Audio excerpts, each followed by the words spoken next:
आज हम देखेंगे, हम यहाँ पे केमिकल काइनेटिक्स का एक टॉपिक का डील करने वाले हैं जो कि बहुत ही ज़्यादा इंपॉर्टेंट है, जैसे थ्रेशोल्ड एनर्जी एंड हम पढ़ेंगे एक्टिवेशन एनर्जी के बारे में। ठीक है, ये टॉपिक किससे रिलेटेड है? तो टेम्परेचर का हम इफेक्ट देखेंगे केमिकल रिएक्शंस पे। ठीक है, तो हम क्या करेंगे आज, हम समझेंगे थ्रेशोल्ड एनर्जी के बारे में जिसको देहली ऊर्जा बोलते हैं, एंड हम देखेंगे सक्रियण ऊर्जा या फिर एक्टिवेशन एनर्जी। इसके बाद हम लोग एरेनियस का इक्वेशन जो कि temperature dependence of rate equation है ना, रेट इक्वेशन टेम्परेचर पे कैसे डिपेंड करता है उसको हम नेक्स्ट वीडियो लेक्चर में एक्सप्लेन करेंगे, जिसको हम एरेनियस इक्वेशन बोलते हैं। तो एरेनियस इक्वेशन को समझने से पहले हमें थ्रेशोल्ड एनर्जी और एक्टिवेशन एनर्जी के बारे में हमें जानकारी होना चाहिए, पता होना चाहिए। तो आज हम इस वीडियो लेक्चर में थ्रेशोल्ड एनर्जी और एक्टिवेशन एनर्जी को पूरा डिटेल में समझेंगे, ग्राफ के थ्रू समझेंगे, जिससे आपको बहुत ही ईजी वे में ये अच्छे से समझ में आ जाएगा। तो सबसे पहले हम समझते हैं किसी भी केमिकल रिएक्शंस को होने के लिए, केमिकल रिएक्शंस को, और केमिकल रिएक्शंस हो रहा है ना, रासायनिक अभिक्रिया हो रहा है, तो इसके लिए क्या चाहिए? किसी भी रासायनिक अभिक्रिया के लिए हमें क्या चाहिए, क्या होना चाहिए? कोलिजन होना चाहिए, कोलिजन होना चाहिए, या फिर क्या बोलेंगे, टक्कर। देखो इसमें भी एक पॉइंट होता है, इफेक्टिव कोलिजन होना चाहिए। ठीक है, या फिर क्या बोलेंगे, प्रभावी टक्कर। जैसे मैं यहाँ पे एक रिएक्शन, एक सिंपल से एक एग्जांपल ले लेता हूँ, है ना। अगर यहाँ पे बहुत सारे मॉलिक्यूल्स हैं, इसमें भी और इसमें भी बहुत सारे मॉलिक्यूल्स हैं, तो इनके बीच भी टक्कर होगा, मॉलिक्यूल्स मॉलिक्यूल्स में टक्कर होगा, इसमें भी मॉलिक्यूल्स मॉलिक्यूल्स के बीच क्या होगा, टक्कर होगा। बट होता क्या है, मान लो इसमें से रिएक्शंस हमारा प्रोडक्ट सी बनेगा। अगर एक रिएक्शंस ले लेते हैं ए प्लस बी से, हमें प्रोडक्ट बनाना है सी, तो यहाँ पर कुछ मॉलिक्यूल इसमें ए है और कुछ इसमें बी है। ए और बी की टक्कर से यहाँ पर सी बन रहा है, लेकिन इसमें सेमी मॉलिक्यूल है, बट ए और बी से इसमें क्या है, टक्कर होकर सी नहीं बन रहा है, प्रोडक्ट नहीं बन रहा है। तो रीज़न क्या हो सकता है? क्योंकि इनके बीच जो कोलिजन हो रहा है वो कैसा है, इफेक्टिव कोलिजन है, प्रभावी टक्कर, जबकि इसमें जो कोलिजन हो रहा है वो इफेक्टिव नहीं है। अब इसको हम कैसे समझेंगे? मीन्स ये है कि अगर रिएक्टेंट मॉलिक्यूल्स के बीच क्या होना चाहिए, इफेक्टिव कोलिजन होना चाहिए, प्रभावी टक्कर होना चाहिए, तभी जाकर के हमारा क्या बनेगा, प्रोडक्ट बनेगा। ठीक है, इफेक्टिव कोलिजन होगा तो क्या बनेगा, प्रोडक्ट हमारा बनेगा। अगर सिंपली टक्कर होता है, होते रहता है टक्कर, बहुत सारे होते हैं मॉलिक्यूल्स के बीच, कोलिजन बहुत सारा होता है, बट हर कोलिजन जो है, ईच कोलिजन क्या है, प्रोडक्ट में कन्वर्ट नहीं होता है। तो हमें क्या चाहिए, हमें इफेक्टिव कोलिजन चाहिए, प्रभावी टक्कर चाहिए, तभी जाकर के हम क्या बनाएंगे, हमारा प्रोडक्ट बनेगा। तो देखो क्या होता है, अगर अब इसको हम कैसे डिफाइन करेंगे, इफेक्टिव कोलिजन हो गया या फिर सिंपल कोलिजन को। तो इफेक्टिव कोलिजन में होता क्या है, ये मॉलिक्यूल्स हैं, इनके बीच हमें क्या करना है, इफेक्टिव कोलिजन कराना है, तो इनके बीच एक मिनिमम एनर्जी होना चाहिए, मिनिमम एनर्जी होना चाहिए। मिनिमम एनर्जी मतलब न्यूनतम ऊर्जा होना चाहिए। अगर ये मिनिमम ऊर्जा इनके पास होगा, न्यूनतम ऊर्जा होगा, तभी जाकर के ये इफेक्टिव कोलिजन कर पाएगा। सिंपल कोलिजन हो रहा है मॉलिक्यूल के बीच, बट इनके पास अगर वो मिनिमम ऊर्जा नहीं है, इनके पास क्या है, इन मॉलिक्यूल के पास वो मिनिमम ऊर्जा नहीं है या उस न्यूनतम ऊर्जा नहीं है जिससे ये इफेक्टिव कोलिजन कर सके। अभी भी कोलिजन हो रहा है, इनके बीच कोलिजन होगा, बट हम जो मिनिमम अमाउंट ऑफ एनर्जी जब मिलेगा इसको, है ना, न्यूनतम ऊर्जा मिलेगा, तब जाके क्या करेगा, इफेक्टिव कोलिजन करेगा। इफेक्टिव कोलिजन होने के बाद ही हमारा क्या बनता है, हमारा बनेगा प्रोडक्ट, तभी हमारा क्या बनेगा, प्रोडक्ट बनेगा। तो सबसे पहले क्या है, हम कोलिजन, वो भी कैसा होना चाहिए, इफेक्टिव कोलिजन होना चाहिए, तभी हमारा क्या होगा, प्रोडक्ट का फॉर्मेशन होगा, प्रोडक्ट, तभी हमारा क्या बनेगा, उत्पाद बनेगा। समझ में आ गया यहाँ तक आपको? हर एक टक्कर प्रोडक्ट का फॉर्मेशन नहीं करेगा, ठीक है, हर एक टक्कर उत्पाद का फॉर्मेशन नहीं करेगा। तो हमें क्या चाहिए, एक इफेक्टिव कोलिजन चाहिए, प्रभावी टक्कर चाहिए। और प्रभावी टक्कर कैसे आता है, तो एक मिनिमम एनर्जी उसके पास होना चाहिए। उसके पास अगर उस अमाउंट का एनर्जी है, उस अमाउंट का ऊर्जा है, तो प्रभावी टक्कर करेगा, और प्रभावी टक्कर करेगा तो हमारा प्रोडक्ट फॉर्मेशन होगा। यही मिनिमम एनर्जी को हम क्या बोल देते हैं,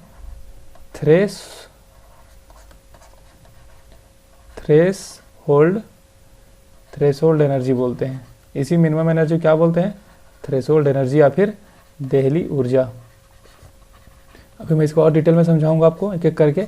हम सिंपल सभी कॉन्सेप्ट समझे हैं कि किसी भी केमिकल रिएक्शंस को कंप्लीट करने के लिए क्या था, एक इफेक्टिव कोलिजन होना चाहिए, प्रभावी टक्कर होना चाहिए। और प्रभावी टक्कर कैसे आएगा, तो उसमें एक मिनिमम एनर्जी होगा तभी प्रभावी टक्कर होगा। ठीक है, सिंपल अगर कोलिजन हो रहा है, सिंपल कोलिजन होगा या साधारण जो टक्कर होगा तो उससे प्रोडक्ट फॉर्मेशन नहीं होगा जब तक वो इफेक्टिव कोलिजन ना हो। ठीक है, प्रोडक्ट फॉर्मेशन नहीं होगा। ठीक है, यहाँ तक आपको समझ में आ गया होगा। अब हम देख लेते हैं थोड़ा इसको एग्जांपल के फॉर्म में, जिससे आपको और डिटेल में समझ में आ जाएगा। जैसे होता क्या है, HI का अगर हम डिसोसिएशन कराते हैं तो H2 + I2 बनता है। तो इस केस में टोटल टक्कर होते हैं 10⁻37 मॉलिक्यूल्स प्रति लीटर और पर सेकेंड। मतलब एक सेकेंड में 10⁻37 मॉलिक्यूल्स आपस में टकराते हैं। कितने टकराते हैं, एक सेकेंड में 10.37 मॉलिक्यूल्स आपस में टकराते हैं। बट हमारा जो रेट निकलता है, अभिक्रिया की दर, अभिक्रिया की दर कितना निकलता है, 10⁻7 के ऑर्डर में हमें अभिक्रिया का रेट पता चलता है। ठीक है, कितना है रेट हमारा, 10⁻7। टक्कर कितना हो रहा था, 10⁻17। टक्कर कितना हो रहा था, 10⁻37 मॉलिक्यूल हो रहा है। ठीक है, लेकिन हमारा रेट किस बेस में आ रहा है, 10⁻17 के फॉर्म में। इसका मतलब ये है कि बाकी जो टक्कर है ना, 10⁻17 आ रहा है, तो 10⁻20 जो टक्कर हो रहा है वो क्या है, इफेक्ट उसकी नॉर्मल कोलिजन है। क्या हो, साधारण टक्कर है, साधारण टक्कर हो रहा है मॉलिक्यूल के बीच। ठीक है, बट जो 10⁻17 है ये क्या है, हमारा इफेक्टिव कोलिजन है। इफेक्टिव कोलिजन है, प्रभावी टक्कर है, प्रभावी टक्कर है। ठीक है, तो इस 10⁻17 जो मॉलिक्यूल्स हैं इनके पास क्या है, हमारे पास वो मिनिमम एनर्जी है जिसको हम क्या बोल रहे हैं, थ्रेशोल्ड एनर्जी है। इनके पास जो एनर्जी है, या फिर ये बोलेंगे इन जो 10⁻17 जो मॉलिक्यूल्स है इनके पास क्या एक एनर्जी है, कितना है, उस एनर्जी को हम क्या बोल रहे हैं, थ्रेशोल्ड एनर्जी, क्योंकि वो मिनिमम एनर्जी है जिससे ये क्या कर रहा है, प्रोडक्ट का फॉर्मेशन कर पा रहा है, अभिक्रिया की दर को भी डिफाइन करने में एक्सप्लेन कर पा रहे हैं। तो मिनिमम एनर्जी क्या होता है प्रोडक्ट फॉर्मेशन के लिए, थ्रेशोल्ड एनर्जी तो होना ही चाहिए, तभी जाके क्या होगा, रिएक्टेंट प्रोडक्ट का फॉर्मेशन करेगा। लेकिन बाकी जो 10⁻20 है इनके पास क्या है, वो थ्रेशोल्ड एनर्जी नहीं है, तो इनको हमें क्या करना पड़ेगा, एनर्जी प्रोवाइड करना पड़ेगा, है ना। एनर्जी क्या करना पड़ेगा, प्रोवाइड करना पड़ेगा। अगर हम इसको एनर्जी वो दे देते हैं, जब इनको वो अमाउंट ऑफ एनर्जी दे देते हैं जिससे क्या हो, थ्रेशोल्ड एनर्जी के इक्वल हो जाए, तो क्या करेगा, ये भी कोलिजन किस में कन्वर्ट हो जाएगा, इफेक्टिव कोलिजन में, प्रभावी टक्करों में ये भी कन्वर्ट हो जाएगा। तब इससे भी क्या मिल जाएगा, फिर एनर्जी प्रोवाइड कर देंगे तो इससे भी क्या मिल जाएगा, हमें प्रोडक्ट ऑफ फॉर्मेशन हो जाएगा। ठीक है, तो यही जो एनर्जी हम प्रोवाइड करते हैं या फिर जो एनर्जी देते हैं हम, उसी को बोलते हैं हम लोग एक्टिवेशन एनर्जी। क्या हो गया वो, एक्टिवेशन एनर्जी। या फिर हम क्या बोल सकते हैं कि इस जो साधारण कोलिजन हो रहा था जिस मॉलिक्यूल में, है ना, साधारण टक्कर जो हो रहा था उनको हम क्या कर दिए, एक्टिवेट कर दिए, उनको हम क्या कर दिए, सक्रिय कर दिए। ठीक है, कैसे सक्रिय किए, तो एनर्जी देकर। तो जो अमाउंट ऑफ एनर्जी हम दिए हैं उसी एनर्जी को हम बोल देते हैं एक्टिवेशन एनर्जी। तो यहाँ तक आपको सिंपल से समझ में आ गया होगा। किसी भी मॉलिक्यूल्स के पास, है ना, किसी भी मॉलिक्यूल्स के पास क्या होता है, एक मिनिमम एनर्जी होता है, उसको हम बोल रहे थे थ्रेशोल्ड एनर्जी। यहाँ पे एक समरी फॉर्म में लिख देता हूँ, मॉलिक्यूल्स के पास क्या हो रहा है, एक मिनिमम एनर्जी होता है। ठीक है, मिनिमम एनर्जी होता है, उसको हम क्या बोल रहे हैं, थ्रेशोल्ड एनर्जी। जिस मॉलिक्यूल के पास वो मिनिमम एनर्जी नहीं होता, उनको हम क्या करते हैं, एनर्जी देते हैं, है ना। एनर्जी देंगे तो इसी एनर्जी को हम क्या बोल रहे हैं, एक्टिवेशन एनर्जी। ये लिख देते हैं, एक्टिवेशन एनर्जी। ठीक है, तो क्या होगा, यहाँ पे दोनों केस में प्रोडक्ट का फॉर्मेशन हो जाएगा। ठीक है, जिसके पास मिनिमम एनर्जी था, थ्रेशोल्ड एनर्जी था, उसका प्रोडक्ट फॉर्मेशन हो ही जाएगा। जिसमें नहीं था मिनिमम एनर्जी, थ्रेशोल्ड एनर्जी नहीं था जिसके पास, या फिर देहली ऊर्जा नहीं था जिसके पास, है ना, तो उसमें क्या होगा, प्रोडक्ट फॉर्मेशन के लिए हमें एक एनर्जी देना पड़ेगा जिसको हम बोलते हैं एक्टिवेशन एनर्जी। ठीक है, यहाँ तक आपको समझ में आ गया होगा। अब हम एक एक करके थ्रेशोल्ड एनर्जी और एक्टिवेशन एनर्जी को डिटेल में देखते हैं, हम ग्राफ के थ्रू देखते हैं, तो आपको और बहुत ही ईजी वे में समझ में आ जाएगा। दोस्तों अब हम देखते हैं थ्रेशोल्ड एनर्जी को। ठीक है, कैसे देखेंगे, थ्रेशोल्ड एनर्जी, देहली ऊर्जा। कॉन्सेप्ट मैंने आपको समझा दिया इससे पहले कि रिएक्शंस को कंप्लीट होने के लिए, कोई भी प्रोडक्ट का फॉर्मेशन होने के लिए रिएक्टेंट्स में क्या होना चाहिए, कोलिजन होना चाहिए। ठीक है, तो अब समझ आया देहली ऊर्जा क्या होता है, डेफिनेशन देख लेते हैं इसका। द मिनिमम एनर्जी, है ना, मिनिमम एनर्जी है, न्यूनतम ऊर्जा है, इतना तो होना ही चाहिए मॉलिक्यूल्स में, minimum energy which the colliding molecules must have, है ना, colliding molecule must have in order to that collision between them may be effective is called, है ना, may be effective is called threshold energy. मतलब वो जो colliding molecule के पास जो टक्कर होने वाला, जिन जो भी मॉलिक्यूल से जो भी अणु में टक्कर हो रहा है, उनके पास ये एनर्जी तो होना ही चाहिए। किस केस में, अगर हमें प्रोडक्ट का फॉर्मेशन कराना है, तो उसी को हम बोलते हैं इफेक्टिव कोलिजन। ठीक है, उसी को, उस एनर्जी क्या बोलेंगे, देहली ऊर्जा। हिंदी में देख लेते हैं, ऊर्जा की वह न्यूनतम ऊर्जा है ना, ऊर्जा की वह न्यूनतम मात्रा है, फिर न्यूनतम ऊर्जा है जो कि अभिकारी या फिर अभिकारक अणुओं के पास अवश्य होना चाहिए। यहाँ पे लिखा है अवश्य होना ही चाहिए, जिससे उनकी टक्कर प्रभावी हो सके, अर्थात टक्करों के फलस्वरूप रासायनिक परिवर्तन हो सके। रासायनिक परिवर्तन मतलब होता है उत्पाद बन सके।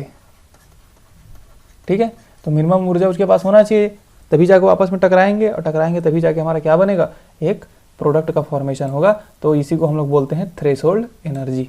अब हम इस ग्राफ से देख लेते हैं, मान लेते हैं ये हमारा रिएक्टेंट, सबसे पहले तो हम समझते हैं ये हमारा पोटेंशियल एनर्जी ग्राफ है, पोटेंशियल एनर्जी का डायरेक्शन है वाई एक्सिस पे, ठीक है, या फिर इसको, और नीचे हमारा है रिएक्शन, है ना, रिएक्शन जो हो रहा है ना, प्रोसेस रिएक्शन का रिएक्शन कोऑर्डिनेट बोलते हैं इसको। ठीक है, रिएक्शन जो हो रहा है, प्रोसेस ऑफ रिएक्शन बोल सकते हैं। ठीक है, तो इसमें देखो हमारा पोटेंशियल एनर्जी है, एनर्जी का ग्राफ है। तो ये मान लेते हैं हमारे पास ए प्लस बी था, यहाँ पे हम किसको देख रहे हैं कि रिएक्शंस ले लेते हैं, ए प्लस बी से हमें क्या बनाना है, सी। तो ये दोनों का हमारा रिएक्टेंट मॉलिक्यूल्स है यहाँ पर, और सी क्या है हमारा प्रोडक्ट है। तो देख लो, अगर यहाँ पर से हमें प्रोडक्ट का फॉर्मेशन कराना है, ठीक है, प्रोडक्ट फॉर्मेशन कराना है, तो हमें क्या करना पड़ेगा, इस एनर्जी बैरियर को, इसको हम क्या बोलते हैं, ये उसको हम बोलते हैं एनर्जी बैरियर, एनर्जी बैरियर, या फिर हिंदी में बोलते हैं ऊर्जा रोधिका। ठीक है, ऊर्जा रोधिका। तो हमें क्या करना पड़ेगा, अगर हमें ए से बी से हमें क्या प्रोडक्ट बनाना है सी, तो हमें इस एनर्जी को, है ना, क्या करना पड़ेगा, हमें इस एनर्जी को हमें पार करना पड़ेगा। इस जो एनर्जी दिख रहा है आपको, इसको हमें क्या करना पड़ेगा, पार करना पड़ेगा। जिस टाइप से होता है ना, आपको अगर पहाड़ के उस तरफ जाना है आपको, तो हमें क्या करना पड़ता है, उस पहाड़ को चढ़ करके पार करना पड़ता है। ठीक उसी टाइप से समझ लो इसमें कि अगर रिएक्टेंट ए से बी अगर हमें सी बनाना है, तो हमें इस एनर्जी बैरियर को, है ना, इस एनर्जी बैरियर को या फिर ऊर्जा रोधिका को हमें पार करना पड़ेगा। तो इसको हम कैसे पार कर सकते हैं, क्योंकि देखो ये जो अमाउंट ऑफ एनर्जी है ना, यही क्या है हमारा थ्रेशोल्ड एनर्जी है। यहाँ पे टी ई क्या है, थ्रेशोल्ड एनर्जी, या फिर क्या था, देहली ऊर्जा। ठीक है, क्या है, देखो अब ये इतना अमाउंट ऑफ जब एनर्जी इसके पास, यहाँ से लेके अगर इतना अमाउंट ऑफ एनर्जी अगर इसके पास हो जाए किसी भी मॉलिक्यूल के पास, है ना, इतना अमाउंट ऑफ एनर्जी अगर किसी मॉलिक्यूल के पास हो जाए, तो क्या करेगा वो, इस पहाड़ को पार कर सकता है, इस एनर्जी बैरियर को पार कर सकता है, क्या बना सकता है, प्रोडक्ट बना सकता है। ठीक है, बट एक रिएक्टेंट के पास इस अमाउंट ऑफ एनर्जी है, ठीक है, इतना अमाउंट ऑफ क्या है उसमें एनर्जी है ना, तो हमें क्या करना पड़ेगा उनको। अब यहाँ पर देख रहे हो आप, ए प्लस बी में जो एनर्जी है, अगर हमें सी बनाना है तो हमें इसको पार करना पड़ेगा, इसको, इस पहाड़ को हमें क्या करना पड़ेगा, पार करना पड़ेगा। तो हमें क्या करना पड़ेगा, इतना अमाउंट ऑफ एनर्जी उसको देना पड़ेगा। ठीक है, ये जो अमाउंट है इसको बोलते हैं एक्टिवेशन एनर्जी। हमें क्या करना पड़ रहा है, इतना अमाउंट ऑफ एनर्जी उसको देना पड़ रहा है। सक्रियण ऊर्जा, अब देखो जिस मॉलिक्यूल के पास इस अमाउंट ऑफ एनर्जी है, थ्रेशोल्ड एनर्जी है पहले से, है ना, जिस मॉलिक्यूल के पास क्या है, थ्रेशोल्ड एनर्जी है, जिस मॉलिक्यूल के पास थ्रेशोल्ड एनर्जी है, ठीक है, जिस मॉलिक्यूल के पास क्या है, इस या थ्रेशोल्ड एनर्जी है, उसको हमें एक्टिवेशन एनर्जी देने की जरूरत नहीं पड़ेगा, क्योंकि पहले से भी इसी पोजीशन पे है, जिस पोजीशन पे हमें एक्टिवेशन एनर्जी देने के बाद ए प्लस बी यहाँ पे पहुँच रहा था, है ना, एनर्जी बैरियर पे पहुँच रहा था। तो जिस मॉलिक्यूल के पास पहले से थ्रेशोल्ड एनर्जी है, तो उसको तो एनर्जी देने की जरूरत ही नहीं पड़ेगी, ऑटोमेटिक क्या होगा, प्रोडक्ट का फॉर्मेशन कर लेगा, सी बना लेगा। समझ में आ गया यहाँ तक। अब हम सिंपल वे में फॉर्म में देख लेते हैं, उसके हम स्लाइड में हम देखने वाले हैं एक्टिवेशन एनर्जी के बारे में। तो यहाँ पर हम देख लेते हैं threshold energy, threshold energy is equal to हम क्या लिख सकते हैं, threshold energy is equal to क्या लिखेंगे हम, यहाँ पे देखोगे तो एक्टिवेशन एनर्जी प्लस क्या होगा हमारे पास ये जो एनर्जी है ना, ये क्या है, एवरेज काइनेटिक एनर्जी है। इसमें सिंपली लिख देता हूँ activation energy, activation energy is average plus होगा एवरेज काइनेटिक एनर्जी, है ना, average kinetic energy of molecules. या फिर अणु की ऊर्जा सिंपली लिखेंगे, अणु की ऊर्जा। देखो यहाँ से ए और बी का ऊर्जा दिखा रहा है आपको, ये वाला क्या है, अगर मैं इसको लिख दूँ एनर्जी ऑफ मॉलिक्यूल, इसको लिख दूँ एनर्जी ऑफ एक्टिवेशन एनर्जी, इसको लिख दूँ एनर्जी ऑफ थ्रेशोल्ड एनर्जी, ठीक है। या फिर ई टी लिख देते हैं, energy of energy, E T लिख देंगे तो थ्रेशोल्ड एनर्जी के बारे में बता रहे हैं, ठीक है। तो ये वाला जो पोर्शन है क्या है हमारा, एवरेज मॉलिक्यूल का एनर्जी है हमारे पास इतना, प्लस इतना था, है ना, इस लेवल तक था हमारे पास एनर्जी, ठीक है, इस लेवल तक एनर्जी था हमें। तो हम अगर इसमें एक्टिवेशन एनर्जी और दे दिए, ये और दे दिए ये वाला, तो हमारा क्या हो गया, एनर्जी बेरिया तक पहुंच गया, वही क्या हमारा थ्रेशोल्ड एनर्जी के इक्वल हो गया। तो जैसे थ्रेशोल्ड एनर्जी के इक्वल होगा वो प्रोडक्ट फॉर्मेशन कर लिया। तो threshold energy is equal to activation energy plus average kinetic energy बोल देगा, average kinetic energy of molecule, अणु की ऊर्जा प्लस सक्रियण ऊर्जा, ठीक है। और क्या होगा उसके बाद ये देहली ऊर्जा के इक्वल हो जाएगा, ठीक है। यहाँ तक आपको समझ में आ गया होगा। अब हम इसके बाद देखते हैं एक्टिवेशन एनर्जी के लिए क्या उसका डेफिनेशन होता है, जिससे आपको और डिटेल में अच्छे से समझ में आ जाएगा। दोस्तों अब देखते हैं हम एक्टिवेशन एनर्जी के बारे में। तो क्या होता है, द मिनिमम एनर्जी, है ना, द मिनिमम एनर्जी या minimum amount of energy observed by the reactant molecules so that their energy becomes equal to the threshold energy. क्या बोल रहा है कि एक मिनिमम अमाउंट ऑफ एनर्जी होता है जो रिएक्टेंट मॉलिक्यूल जो है वो ऑब्जर्व करते हैं ताकि उनका एनर्जी किसके इक्वल हो जाए, थ्रेशोल्ड एनर्जी के इक्वल हो जाए। यही कॉन्सेप्ट था, जिस मॉलिक्यूल का थ्रेशोल्ड एनर्जी, जिस मॉलिक्यूल के पास जो एनर्जी था, अगर वो थ्रेशोल्ड एनर्जी उसके पास नहीं था, वो देहली ऊर्जा की जो अमाउंट है उतना नहीं था, तो क्या करते हैं, उसको एक्टिवेट कराने के लिए कुछ टेम्परेचर देते हैं जिससे उनको एनर्जी मिलती है। तो मॉलिक्यूल अपना एनर्जी किसके इक्वल कर लेता है, थ्रेशोल्ड एनर्जी की इक्वल कर लेता है। उसी को हम लोग बोलते हैं एक्टिवेशन एनर्जी, क्योंकि हम उसको क्या कर रहे हैं, एक्टिव करा रहे हैं, सक्रिय करा रहे हैं। तो अब देखो इसका क्या हो जाएगा, activation energy is equal to threshold energy, ये एक्टिवेशन एनर्जी हो गया, ई टी हमारा हो गया threshold energy minus average molecule का एनर्जी। यही मैंने बताया था, average kinetic energy of reactant molecules, ठीक है, जिनके बीच टक्कर हो रहा है उनका एनर्जी। पहले से उनके पास कितना एनर्जी था, अगर मैं एग्जांपल ले लूँ, इन दो मॉलिक्यूल्स का हमारे पास टक्कर कराना है, हमें प्रोडक्ट बनाना है। इनके पास मान लेते हैं कि 10 किलो जूल एनर्जी है, सिंपली फॉर्म में 10 किलो जूल इनके पास एनर्जी है, लेकिन कितना चाहिए, 14 किलो जूल चाहिए प्रोडक्ट फॉर्मेशन होने के लिए। कितना चाहिए, 14 किलो जूल चाहिए प्रोडक्ट फॉर्मेशन की होने के लिए। तो इनके बीच के जो 4 किलो जूल जो एनर्जी है, यही क्या है हमारा एक्टिवेशन एनर्जी है।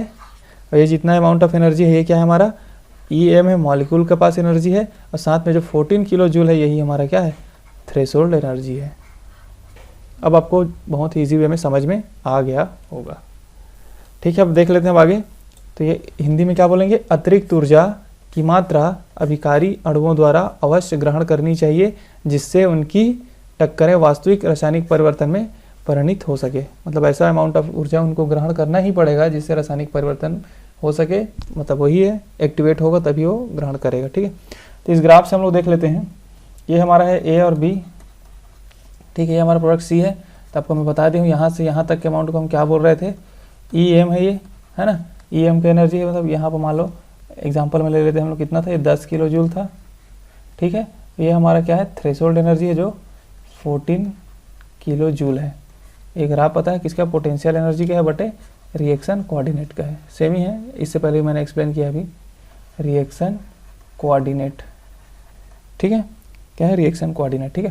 तो यहाँ पे क्या हो, ई एम, तो ये अमाउंट ऑफ एनर्जी क्या हो रहा है हमारा, अगर हमें ई टी पता है, अगर हमें ई टी पता चल जा रहा है ना, ई टी थ्रेशोल्ड एनर्जी पता है, प्लस तो हम क्या कर सकते हैं, एक्टिवेशन एनर्जी माइनस, देखो activation energy plus E M तो होता ही है मॉलिक्यूल का एनर्जी, तो हम क्या करेंगे, एक्टिवेशन एनर्जी निकालेंगे तो क्या होगा, E T minus E M, ET minus CM, यही होगा ना। अगर हमें इसका वैल्यू फाइंड करना है, यहाँ पर का इसका वैल्यू फाइंड करना है, तो हमें इस टोटल वैल्यू में, पूरे वैल्यू में ET में अगर हम इतना वैल्यू को EM को माइनस कर देंगे तो इससे क्या निकल जाएगा, एक्टिवेशन एनर्जी निकल जाएगा। यहाँ तक आपको समझ में आ गया होगा बहुत ही ईजी वे में। अब हम नेक्स्ट चलते हैं, अपना नेक्स्ट रिएक्शंस देखेंगे। उसमें देखेंगे हम एक्सोथर्मिक, इंडोथर्मिक, देन हम फाइनली एक अपना फाइनल ग्राफ प्लॉट करेंगे जिसमें एक ही साथ आपको सब चीज़ एक ही बार में समझ में अच्छे से और आ जाएगा। ठीक है, अब हम देखते हैं एक्सोथर्मिक एंड इंडोथर्मिक के बारे में। तो एक्सोथर्मिक इंडोथर्मिक होता क्या है, तो एक्सोथर्मिक में एनर्जी क्या होता है, एनर्जी रिलीज होता है। जैसे मैं रिएक्शंस लिख दूं, A प्लस बी से हमें क्या बनाना है, C बन रहा है, तो इसके साथ हमें एक एनर्जी हमारा रिलीज होगा, उसको हम निगेटिव फॉर्म में लिखते हैं, तो उसको बोलते हैं एक्सोथर्मिक रिएक्शन। उसमें छिपी रिएक्शंस में क्या होता है, ऊर्जा उत्सर्जित होती है, ये वाला पॉइंट आप याद रखेंगे। और इंडोथर्मिक में क्या होता है, तो डेल्टा H यहाँ पे पॉजिटिव होगा, हमें इसमें ऊर्जा देनी पड़ती है। ठीक है, तो इंडोथर्मिक रिएक्शंस में एनर्जी प्रोवाइड करना पड़ता है, जबकि इसमें क्या होता है, एनर्जी रिलीज होता है। रिलीज होता है, हम उसको निगेटिव के फॉर्म में लिख रहे हैं यहाँ पे। आप याद रखेंगे डेल्टा H, उस एक्सोथर्मिक में डेल्टा H निगेटिव होता है, जबकि इंडोथर्मिक में डेल्टा H पॉजिटिव होता है, एनर्जी देनी पड़ती है। ये वाला पॉइंट आप अच्छे से याद रखेंगे। इसके बाद हम नेक्स्ट अपना चलते हैं, जो लास्ट प्लॉट करेंगे हम, इसको एक बार यहाँ से भी समझ लेते हैं, इसको दोनों ग्राफ को पहले। जैसे ये हो गया, अगर यहाँ से मैं प्रोडक्ट का फॉर्मेशन कर दूँ, है ना, ये हमारा क्या था, रिएक्टेंट था A plus B, reactant A क्या था हमारा, C था। तो देखो आप यहाँ से अगर रिएक्टेंट की एनर्जी पहले इस पॉइंट पे था, अगर रिएक्टेंट की एनर्जी मान लो मैं मानता हूँ 10 किलो जूल था यहाँ पे, अब देखो प्रोडक्ट की एनर्जी क्या हो जाएगा, प्रोडक्ट एनर्जी कम होकर कितना होगा, मान लेते हैं 5 किलो जूल। तो इतना अमाउंट ऑफ एनर्जी क्या हुआ, इतना अमाउंट ऑफ जो डेल्टा H है वो क्या हुआ, निगेटिव हुआ ना, रिलीज हुआ। समझ गए, 10 किलो जूल से 5 किलो जूल बन गया। प्रोडक्ट रिएक्टेंट कितना था, 10 किलो जूल में था, तो यहाँ पर के जो 5 किलो जूल कहाँ गया, वो डेल्टा H के फॉर्म में रिलीज हो गया। निगेटिव साइन उसको दिखाता है क्योंकि यहाँ से बाहर निकल रहा है, और बाकी से कोई ऐसा निगेटिव का मीनिंग सिंपल सी है कि एनर्जी रिलीज हो रहा है। कितना रिलीज हो रहा है, तो 5 किलो जूल। तो ये वाला कॉन्सेप्ट समझ गए। अगर हम इंडोथर्मिक की बात करें तो उसमें क्या होगा, उसमें क्या होगा, देखो ये हो गया, इसका ग्राफ प्लॉट होगा, इस टाइप से बनेगा ये। ठीक है, तो ये हमारा है रिएक्टेंट मॉलिक्यूल्स, या फिर A प्लस बी लिखते थे, रिएक्टेंट है, ये हमारा C है। तो देखो यहाँ पर इसका एनर्जी इतना तक है ना, मान लेते हैं इसका कितना है, 5 किलो जूल है यहाँ पर, लेकिन प्रोडक्ट का जो फॉर्मेशन हुआ कितना एनर्जी तक गया है ये, अगर मैं मानूँ यहाँ पे 10 किलो जूल है। ठीक है, तो यहाँ पर इतना एनर्जी है, क्या हुआ, एक्स्ट्रा हुआ, इसमें एनर्जी हमें देना पड़ा। रिएक्टेंट हमारा इतने पे था, प्रोडक्ट मिला हमें इतना पॉइंट पे, तो हमें इतना एनर्जी क्या करना पड़ा, देना पड़ा। एनर्जी क्या करना, देना पड़ेगा, इसलिए हम इसको क्या लिखेंगे, पॉजिटिव अमाउंट कितना है उसका, +5 किलो जूल। ठीक है, तो पहले क्या था, रिएक्टेंट 5 किलो जूल पे था, प्रोडक्ट बना हमारा 10 किलो जूल, तो बाकी का 5 हमें क्या करना पड़ा, देना पड़ा, कितना, 5 किलो जूल। इसी को डेल्टा H हम प्लस से डिनोट करते हैं, इसलिए एक्सोथर्मिक में एनर्जी देना पड़ता है, इंडोथर्मिक में एनर्जी रिलीज होता है। तो इंडोथर्मिक का ग्राफ आपको हमेशा प्रोडक्ट नीचे में होगा, और एक्सोथर्मिक में जो ग्राफ का प्लॉट है, प्रोडक्ट का जो प्लॉट है वो नीचे होगा। ठीक है, देख रहे हो प्रोडक्ट प्लॉट नीचे हो रहा है, लेकिन अगर इंडोथर्मिक की बात आप करोगे, इंडोथर्मिक में क्या हो रहा है, आपका जो प्रोडक्ट का प्लॉट है, प्रोडक्ट का जहाँ पर बनता है वो रिएक्टेंट से ऊपर बनता है। ठीक है, यहाँ तक आपको कॉन्सेप्ट समझ में आ गया होगा। अब जितना हम लोगों ने पढ़े हैं उसको एक ही ग्राफ में हम समराइज करेंगे यहाँ पर, इससे आपको क्या होगा, अच्छे से पूरा क्लियर हो जाएगा। ठीक है, मैंने 2 रिएक्शंस के ग्राफ यहाँ पे प्लॉट किया, एक एक करके मैं समझा देता हूँ आपको। ये हमारा है एक्सोथर्मिक का, ये हमारा है इंडोथर्मिक का। कैसे मैं आपको बताऊंगा, अभी भी आप लोग समझ गए होंगे, है ना। तो सबसे पहले क्या है, ये हमारा है reactant molecule A plus B, ये हमारा है प्रोडक्ट। तो यहाँ पे देखो ये क्या है, उसका बता चुका हूँ, इसको तुम्हें समराइज कर रहे हैं हम लोग। ये हमारा क्या है, इतना एनर्जी ऑफ मॉलिक्यूल्स है, average kinetic energy of molecules है ये। और ये हमारा क्या है, थ्रेशोल्ड एनर्जी है, या फिर ET लिख देते हैं, थ्रेशोल्ड एनर्जी है। अब इनके बीच का एनर्जी को हम क्या बोलते हैं, हमारा एक्टिवेशन एनर्जी। अब देखो यहाँ से प्रोडक्ट क्या था, A B यहाँ पर है इसका एनर्जी, लेकिन प्रोडक्ट का एनर्जी कहाँ पर, यहाँ तक है। तो इनके बीच क्या होगा, जो एनर्जी रिलीज हो रहा है ना, प्रोडक्ट, क्योंकि रिएक्टेंट की एनर्जी ज़्यादा है, रिएक्टेंट का एनर्जी ज़्यादा है, और जबकि प्रोडक्ट की एनर्जी क्या है, कम है। है ना, प्रोडक्ट की एनर्जी कम है तो एनर्जी क्या हो रहा है, रिलीज हो रहा है, तो इसी को बोलेंगे डेल्टा एच निगेटिव है। तो ये किसके लिए ग्राफ प्लॉट हो गया, एक्सोथर्मिक के लिए हमने सारा चीज़ देख लिया, ईटी देख लिया और एक्टिवेशन एनर्जी भी देख लिया, ईएम भी देख लिया, सभी चीज़ देख लिया। इसमें डेल्टा एच क्या होता है, निगेटिव होता है। अब हम इंडोथर्मिक देख लेते हैं, या फिर उष्मा शोषी, उष्मा छेपी हो गया, या उष्मा शोषी। इसमें क्या हो रहा है, ये हमारा रिएक्टेंट मॉलिक्यूल्स है, ये हमारा प्रोडक्ट है सी, ठीक है। तो ये अब इसमें देखो, अब इसमें आपको एक्टिवेशन एनर्जी पूछा गया तो कहाँ से कहाँ तक है, तो देखो यहाँ से लेकर के यहाँ तक, ये हमारा क्या है, पूरा एक्टिवेशन एनर्जी है ना। रिएक्टेंट से लेकर के ये क्या है हमारा, ये हमारा थ्रेशोल्ड ही है, ये हमारा क्या है, थ्रेशोल्ड एनर्जी है ना। ये हमारा क्या है, थ्रेशोल्ड एनर्जी, इसको हम ई से लिखेंगे, थ्रेशोल्ड एनर्जी है। अब इतना एनर्जी क्या था हमारे पास, ये वाला अमाउंट जो इतना एनर्जी है, ये हमारा क्या है, मॉलिक्यूल का एनर्जी है। तो हमें इस इतना एनर्जी मॉलिक्यूल का, मान लो यहाँ पे 2 किलो जूल है और हमें यहाँ पे 10 किलो जूल पे जाना है, तो हमें यहाँ पे क्या करना पड़ेगा, प्लस 8 किलो जूल एनर्जी देना पड़ेगा। तो ये क्या हमारा ई हो गया, ये है ना, ये तो हमारे ये एक्टिवेशन एनर्जी हो गया हमारा 8 किलो जूल। और उसके बाद इन दोनों के जो बीच का डिफरेंस है, वो प्रोडक्ट और रिएक्टेंट के बीच का जो डिफरेंस है, वो हमारा डेल्टा एच पॉजिटिव हो जाता है, ठीक है। ये हमारा क्या था, एक्टिवेशन एनर्जी ज़्यादा है, इसका मीनिंग क्या हो रहा है, एक्टिवेशन एनर्जी ज़्यादा है हमारे किससे, डेल्टा एच से, क्योंकि एक्टिवेशन एनर्जी कहाँ से कहाँ तक का डिफरेंस है, ये है हमारा ई एम से ई टी तक का डिफरेंस है। लेकिन डेल्टा एच क्या होता है, डेल्टा एच हमारा है ई एम से, मतलब ई एम बोलेंगे, या फिर रिएक्टेंट के मॉलिक्यूल से लेकर के प्रोडक्ट के बीच का जो डिफरेंस है, उनके बीच का एनर्जी है। तो ये डेल्टा एच पॉजिटिव होगा, इस वाले वैल्यू को पॉजिटिव होगा, यहाँ से यहाँ तक पूरा आपको क्या है, ये पूरे यहाँ से यहाँ तक लेकर के हम क्या बोलेंगे, एक्टिवेशन एनर्जी हो गई ये, और ये हो गया डेल्टा एच पॉजिटिव। वो आपको थ्रेशोल्ड एनर्जी भी मैंने बता दिया और मॉलिक्यूलर एनर्जी भी मैंने एक्सप्लेन कर दिया, ठीक है। तो सिंपल सा कॉन्सेप्ट क्या है, कोई भी मॉलिक्यूल अगर टक्कर होने वाला है तो उनके पास एक मिनिमम एनर्जी होना चाहिए, उसको हम देहली ऊर्जा बोलते हैं। और मॉलिक्यूल के पास जो एनर्जी होता है वो सिंपल मॉलिक्यूलर एनर्जी बोल देंगे, अणु की ऊर्जा बोल देंगे। लेकिन अगर उसको प्रोडक्ट का फॉर्मेशन करना है, उत्पाद बनाना है, तो उनके पास क्या होना चाहिए, मिनिमम एनर्जी होना चाहिए, न्यूनतम ऊर्जा होना चाहिए, तभी जाके वो क्या होगा, इफेक्टिव कोलिजन हो पाएगा, प्रभावी टक्कर हो पाएगा, तभी हमारा क्या बनेगा, प्रोडक्ट बनेगा। तो प्रभावी टक्कर के लिए जितना अमाउंट ऑफ एनर्जी चाहिए वो हो गया हमारा थ्रेशोल्ड एनर्जी। अगर जिस मॉलिक्यूल में वो एनर्जी नहीं है, थ्रेशोल्ड एनर्जी, तो हम उसको थोड़ा सक्रिय करने के लिए एक्टिवेट कर देते हैं, तो हमें क्या देते हैं, वहाँ पे एक ऊर्जा दे देते हैं, एनर्जी दे देते हैं, उसको हम बोलते हैं एक्टिवेशन एनर्जी, ठीक है। यहाँ पे जो कॉम्प्लेक्स बनता है उसको हम बोलते हैं एक्टिवेटेड कॉम्प्लेक्स, ठीक है, याद रखना है। यहाँ पे इस यहाँ पर जो एक कॉम्प्लेक्स बन रहा है, या फिर जो भी मॉलिक्यूल्स बन रहे हैं, उसको हम लोग बोलते हैं एक्टिवेटेड कॉम्प्लेक्स। तो ये इतना सारा पॉइंट तो आप लोग याद रखेंगे, आपको बहुत ही इजी वे में समझ में आ गया होगा, कोई भी डाउट नहीं रहा होगा। अगर आपको वीडियो अच्छा लगे तो लाइक सब्सक्राइब शेयर जरूर कर दें। अगर आपको अभी भी कुछ भी डाउट होता है तो आप कमेंट बॉक्स में कमेंट कर सकते हैं। फिर मिलते हैं नेक्स्ट वीडियो में, जिसमें हम लोग अरेनियस इक्वेशंस के बारे में डिटेल में समझेंगे, जहाँ पर ये वाला कॉन्सेप्ट आपको यूज़ होगा। धन्यवाद दोस्तों।